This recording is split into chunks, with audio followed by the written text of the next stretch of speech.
여러분 지금 XRP 차트를 보면 어떤 생각이 드시나요? 아마 대부분 또 이 달러네 지겹다 라고 생각하실 겁니다. 그런데 만약 제가 그 지루한 가격 뒤에서 거래소에 있던 XRP 물량의 절반 가까이가 지난 2달 만에 증발해버렸다고 말씀드리면 어떠실 것 같은가요? 자, 가격은 그대로인데 뭐 물건이 사라지고 있습니다. 자, 사실 이건 상식적이지 않죠.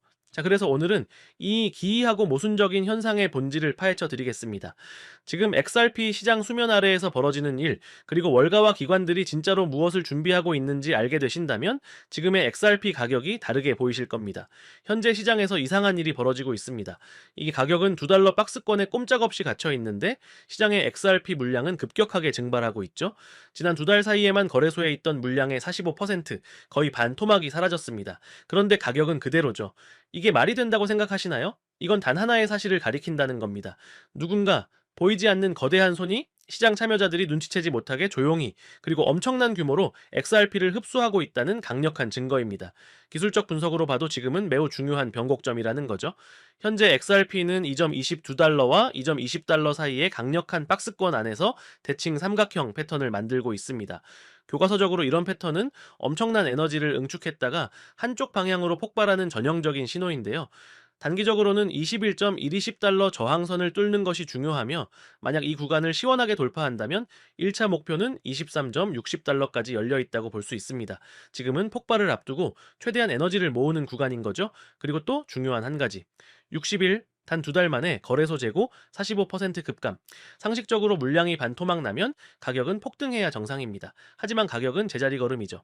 이건 누군가가 시장의 공포 분위기를 조성하며 가격을 인위적으로 누르는 동시에 뒤로는 엄청난 물량을 매집하고 있다는 합리적 의심을 낳게 합니다. 마치 거대한 블랙홀처럼 시장에 풀리는 족족 모든 물량을 빨아들이고 있는 거죠. 그렇다면 이 사라진 물량은 대체 어디로 간 걸까요? 온체인 데이터를 추적해보면 그 답이 나옵니다. 최근 중형 고래 주소에서 약 3억 3천만 개, 우리 돈으로 1조 원에 가까운 XRP가 이동한 것이 포착되었는데요. 그런데 이 물량이 향한 곳은 거래소가 아니었다는 겁니다. 바로 기관 펀드, 장기 보유를 위한 개인 계좌, 그리고 외부 해킹이 불가능한 콜드월렛이었습니다. 이것은 당이 매매를 위한 물량이 아니라 시장에서 아예 영구적으로 격리되는 잠긴 물량이라는 것을 의미한다라는 거예요. 여기에 기름을 붓는 것이 바로 현물 ETF입니다. ETF는 단순히 주식처럼 거래하는 상품이 아닌데요. 운용사들은 ETF를 판매한 만큼 실제 XRP를 시장에서 사들여 안전한 콜드월렛에 영구적으로 보관해야 합니다. 이미 15일 연속으로 순이익이 기록되고 있고 그 누적 규모는 10억 달러, 우리 돈 1조 원을 향해 가고 있다는 건 즉 매일매일 시장의 유통 물량이 줄어드는 락업 효과가 발생하고 있는 것이죠. 공급이 계속 줄어드는데 가격이 언제까지나 제자리에 있을 수는 없습니다.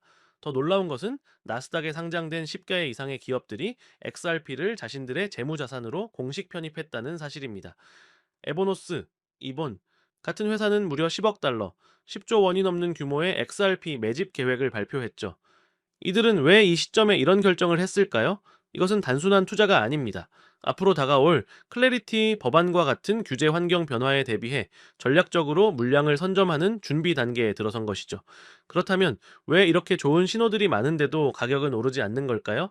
지금 시장은 두 개의 거대한 힘이 팽팽한 줄다리기를 하고 있는 형국입니다. 한쪽에서는 거래소 물량 급감이라는 실제 수급이 가격을 끌어올리려 하고 있고, 다른 한쪽에서는 클래리티 법안이 통과되면 리플이 보유 물량을 대량 매도할 것이라는 심리적 공포가 가격을 짓누르고 있기 때문이죠. 바로 이 팽팽한 균형 때문에 가격이 정체되어 있는 것입니다. 그렇게 많은 개인 투자자들은 클래리티 법안이 통과되면 보유 한도 20%를 맞추기 위해 리플이 42%에 달하는 보유 물량 중 220억 개, 약 70조 원어치를 시장에 던질 것이라고 공포에 떨고 있습니다. 하지만 기관들의 생각은 다르다는 거죠. 그들은 리플이 시장에 충격을 주며 자신의 자산 가치를 떨어뜨리는 바보 같은 짓을 하지 않을 것이라고 확신하고 있습니다. 오히려 이 공포를 이용해 리플과의 장외거래 OTC를 통해 그 물량을 저렴하게 인수할 절호의 기회로 보고 있는 것이죠. 공포는 현명한 투자자에게는 가장 큰 기회가 될 수 있습니다. 그리고 월스트리트는 이미 리플의 기업 가치를 약 400억 달러로 평가하고 있으며 그 가치의 90% 이상이 XRP 토큰과 연동되어 있다고 보고 있죠. 과거 월가 자본이 리플에 5억 달러를 투자할 때 원금과 수익을 보장하는 조건까지 내걸었던 일화는 유명합니다. 그들은 이미 XRP 생태계가 가진 잠재력과 미래 가치를 꿰뚫어 보고 리플이 내놓을 물량을 인수할 모든 준비를 마친 상태죠. 거시적인 환경도 XRP에게 절대적으로 유리하게 돌아가고 있습니다. 연준은 3년간 이어온 긴축 정책을 끝내고 드디어 금리 인하 사이클에 돌입했기 때문인데요. 역사를 돌이켜보면 저금리와 풍부한 유동성은 항상 암호화폐 시장의 대세 상승장을 이끌었습니다. 지금 우리는 바로 그 거대한 유동성 파티의 서막에 서 있죠. 앞으로 시장에는 더 많은 돈이 풀릴 것이고 그 돈은 갈 곳을 찾게 될 것입니다. 암호화폐가 제도권에 편입되는 과정은 단계적으로 이루어지고 있는데 1단계 비트코인 ETF, 2단계 이더리움 ETF, 그리고 3단계 XRP ETF까지 모두 출시가 완료되었습니다. 그렇다면 다음 4단계는 무엇일까요? 바로 은행들이 직접 암호화폐를 취급하는 겁니다. 그때가 오면 은행들이 가장 먼저 선택할 코인은 무엇일까요? 규제가 명확하고 기술 검증이 끝났으며 이미 금융 인프라와 연결된 코인, 바로 XRP가 될 수밖에 없다는 거죠. 종합해 보면은 지금 XRP는 모든 것이 모순적인 상황에 놓여 있습니다. 가격은 정체되어 있지만 공급은 급감하고 있고 표면적으로는 공포가 가득하지만 기관들은 매집에 열을 올리고 있으며 규제는 불확실해 보이지만 오히려 제도권 편입의 기회가 되고 있습니다. 역사적으로 가장 위대한 기회는 항상 이런 모순과 혼란 속에서 태어났다는 거죠. 때문에 지금의 이 지루한 박스권은 다가올 거대한 변화를 위한 마지막 준비 단계입니다. 이 거대한 변화의 흐름에 올라탈 것인지 아니면 공포에 휩쓸려 기회를 놓칠 것인지 그 선택이 이제 여러분들의 미래를 결정하게 될 것이라는 거죠. 오늘 제가 준비한 영상은 여기까지입니다. 끝까지 시청해 주셔서 감사드리고 전 다음에 더 좋은 영상과 좋은 내용으로 여러분들을 찾아뵙도록 하겠습니다.